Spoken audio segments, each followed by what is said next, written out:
கள்ளக்குறிச்சி மாவட்டம் கல்வராயன் மலைப்பகுதி அரசு மழைவால் உண்டு உறைவிட பள்ளியில் மாணவிகளை வேலை வாங்கும் அவலம் அரங்கேறியிருக்கிறது. அண்மை செய்தியாக நாம் பார்த்துக் கொண்டிருக்கிறோம்.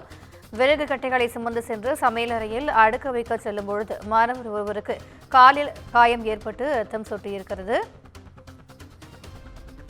கூடுதல் விவரங்களை எமது செய்தியாளர் சிவபிரகாசம் வழங்க கேட்கலாம். வணக்கம் சிவபிரகாசம், இந்த வீடியோ தொடர்பான கூடுதல் விவரங்கள்.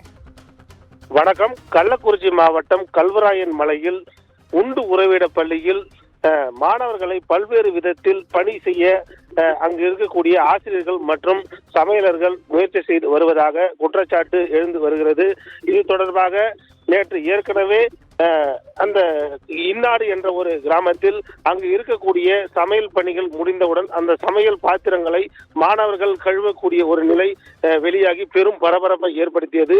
இந்த நிலையில் இன்று அந்த கல்வராயன் மலையில் உள்ள எழுத்தூர் என்ற அரசு உண்டு உறைவிட பள்ளியில் மாணவர்கள் இன்று அங்கு சமையலுக்காக பயன்படுத்தக்கூடிய விறகுகளை மாணவர்களே கொண்டு சென்று சமையலறை அருகே எடுத்து சென்று அடுக்கக்கூடிய ஒரு அவல நிலையானது நீடித்து வருகிறது.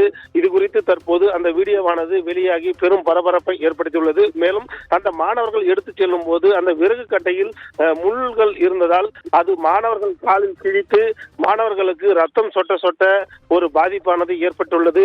இது குறித்து உடனடியாக மாவட்ட நிர்வாகம் மற்றும் பழங்குடியின நல அலுவலர்கள் முறையாக அந்த பகுதியில் ஆய்வு செய்து கல்வராயன் மலையில் உள்ள உண்டு உறைவிட பள்ளியில் மாணவர்கள் இதுபோன்று பணியில் ஈடுபடுத்துவதை உடனடியாக தடை செய்ய வேண்டும்.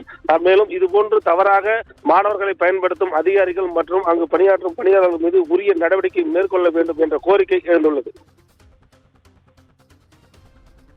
கூடுதல் விவரங்களுக்கு நன்றி சிவபிரகாசம்.